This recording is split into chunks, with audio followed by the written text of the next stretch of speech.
அது தாயத்தின் விஷயத்தில் மட்டுமல்லவே, காய்ச்சல் வந்தால் நாம் மாத்திரை சாப்பிடுவதுண்டு. அந்த மாத்திரை சாப்பிடுகிற நேரத்திலும் கூட எனக்கு ஷிஃபாவை தருபவன் அல்லாஹுதான் என்ற எண்ணம் தான் ஒரு முஸ்லிமனுடைய மனதில் இருக்கும். அறுத்து போட்டாலும் இந்த மாத்திரை தான் என்னை குணப்படுத்தியது என்று எந்த முஸ்லிமும் நம்ப மாட்டான். அப்படி நம்புவது எப்படி மருந்து விஷயத்தில் பிரச்சனையோ அதே மாதிரி பிரச்சனை தான் தாவீஸ் விஷயத்திலும் இருக்குகிறதே தவிர, தாவீஸுக்கு மட்டும் குறிப்பான ஒரு சட்டம் கிடையாது.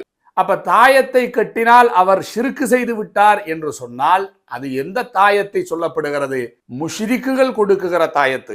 அல்லாஹுடைய பரிசுத்தமான நாமங்களையோ அல்லாஹுடைய கலாமான குர்ஆன் ஷரீஃபையோ பரிசுத்தமான இஸ்முகளையோ எழுதிய தாவீஸை பற்றி அங்கு சொல்லப்படவில்லை என்பதுதான் இமாம்கள் அனைவர்களுடைய கருத்தும். குறிப்பாக அல்லாமா இப்னு ஹஜர் அஸ்கலானி ரஹிமஹுல்லா புகாரி ஷரீஃபினுடைய ஃபதஹுல் பாரி என்கிற தன்னுடைய அற்புதமான விரிவுரையில் சொல்வார்கள், இன்னமா கான தாலிக மின ஷிர்கி.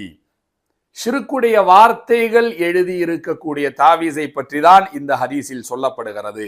லி அன்னஹும் அராதோ தஃஅல் மலாரி வ ஜல்பில் மனாஃபிஇ மின் இந்தி கைரில்லாஹ். அல்லாஹ் அல்லாதவைகளிலிருந்து நன்மையோ தீமையோ கிடைக்கும் என்று நம்புவது அது ஷிர்க் தான். வலா யதுகுலு ஃபி தாலிக மா கான பி அஸ்மாஇல்லாஹி தஆலா வ கலாமிஹி.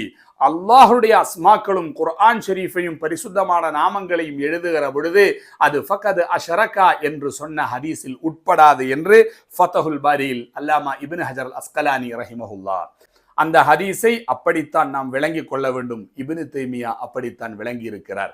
அதனால்தான் ஒரு பெண்மணிக்கு பிரசவம் சிரமமாக ஆகிவிட்டால் தாவீஸ் எழுதி கொடுங்கள் என்பதாக சொல்லுகிறார்கள்.